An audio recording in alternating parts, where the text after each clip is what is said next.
What is it, guys? Welcome back to another movie review. And I know it has been a while since I even did what it is, and I apologize. I think the last one was what?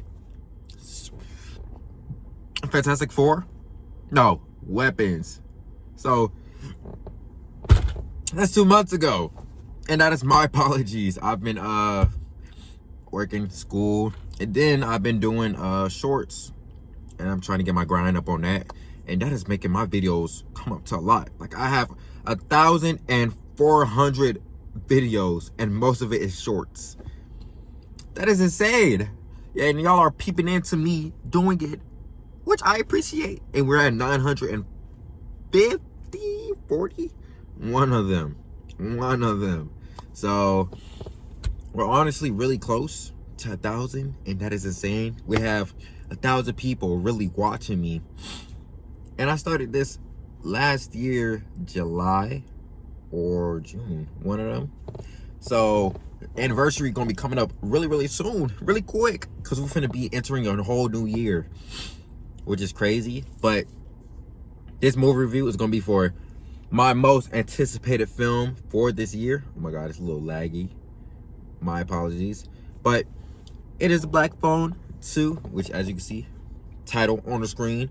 And honestly, like I said, I love the first one, like really loved it. And I was just so psyched when Black Phone 2 was revealed to be coming, because I was like, oh, how are they going to do this? But then we were getting trailers, teasers, and a little bit of a synopsis on what it will be on, which the grabber is basically Freddy Krueger.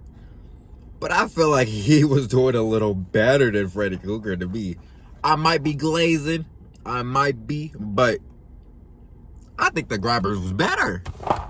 Even though I gotta rewatch the Freddy Five Nights at Freddy's, the Freddy Krueger trilogy. I gotta rewatch it, so I might do that today.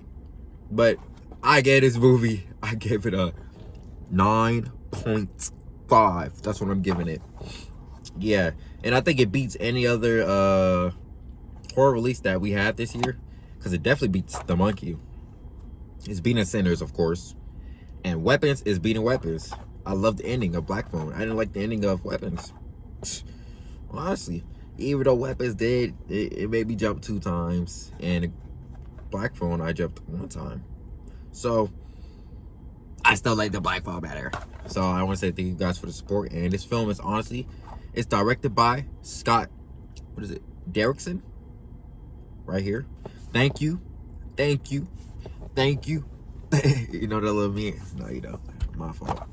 So after this movie review, I will be doing Tron, which sleepy. That movie's a snooze fest. But we're just gonna get right into this. So Black Phone, it gives us a suspenseful, horror-thrilled film, which does it in every category. The scenery, amazing. The characters were actually really cool, and we get a change from the first one, which was a brother and sister relationship.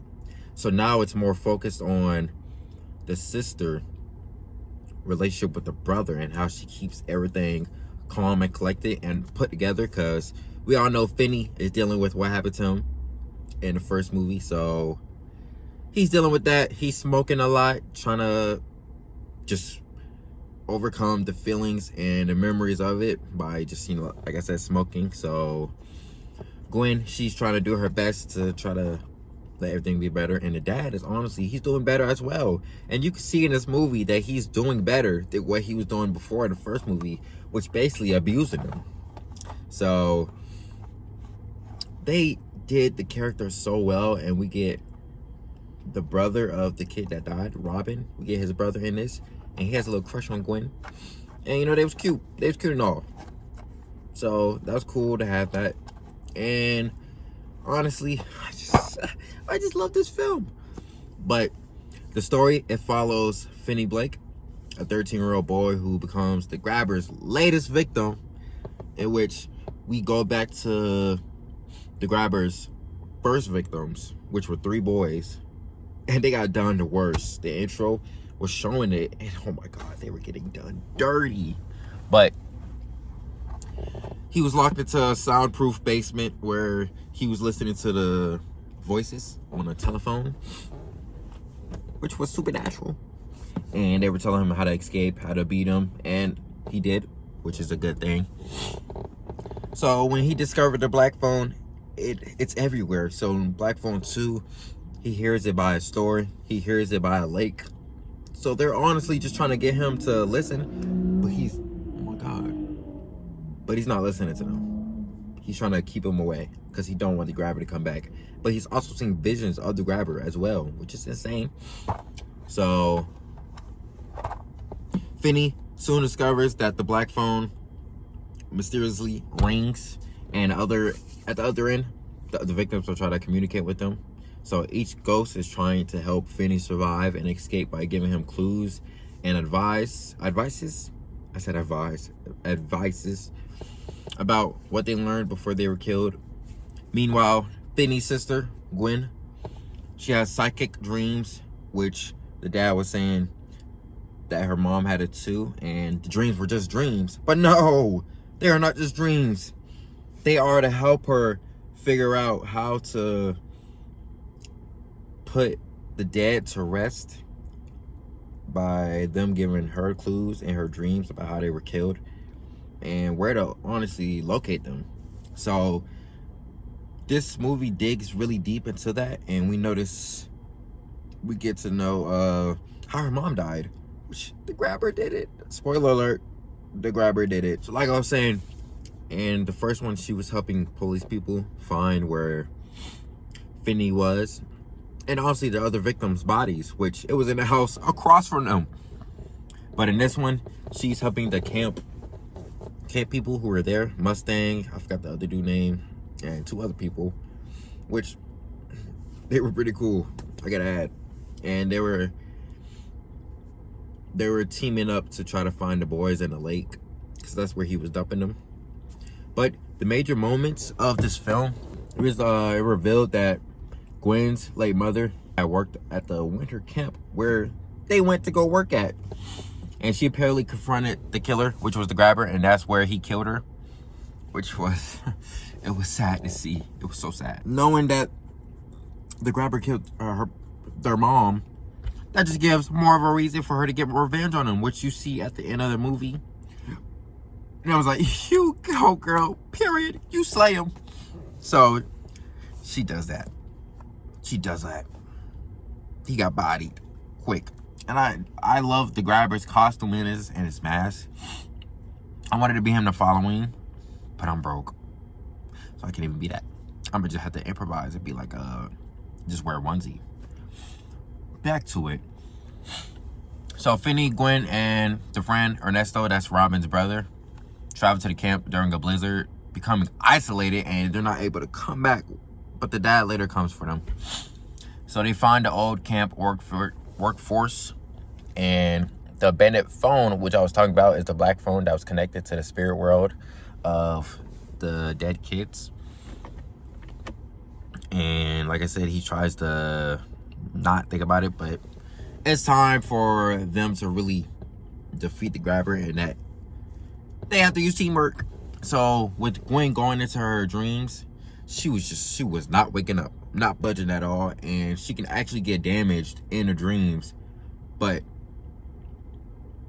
not really be powerful until she realizes that it's her dreams and she can do whatever she wants. And that's how she defeats him, of course. So Gwen's dream plus Finney's real world search converges, and they team up basically in every aspect. So they find the bodies of the murdered boys under the ice, which weakens the grabber's powers. So Gwen fight backs in the dream realm. Finney, in reality, he also fights back. And the boys' dead bodies, they fight back as well, dragging him underwater. That is peak writing. It's peak.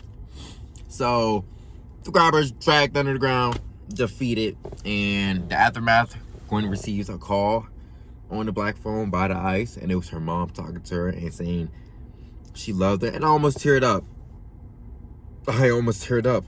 That was just an amazing conclusion to the film. And I think honestly it might be a third movie. Or I feel like we should get a Amazon Prime or HBO show for the grabber. Honestly, that's what I think. So she receives the call and the mom telling her that she's proud of her and the gift is not a blessing. The gift is a blessing and not a curse. So the family leaves together with the hope of being a family and healing. This is top 10 horror movies. So, like I said, I enjoyed the Black Phone. So on the CC score, we're giving suspense. We're giving that a 5 out of 5. Characters, 5 out of 5. Scenery, I'm gonna give it a 4 out of 5 because it did look like CGI a little bit, but they were actually there. And what else should we do? The build up, 5 out of 5. So this movie rightfully earns the 9 points. I'm gonna give it a 9.8, basically a 10. It rightfully earns it to my opinion. And hopefully you guys enjoyed this video, and look out for Tron Ares, and I'll see you guys later. Peace out and have a good one. I can hear the scream starting again even as I hang up the phone. And I know it's him, drawing me out again. And I think, am I that predictable? I'm tired. I've been fighting this guy for nearly 12 hours straight. I haven't had anything to eat or drink. And he's not even tired. But I am. I'm hurt, and I'm tired, and I want to go home, and I want to sleep, and I don't want to be here, and I think, can I let this one go? Can I let it be someone else's problem? Just for a minute? So I can rest? No, I can't. But I wish I could. God, but I wish I could.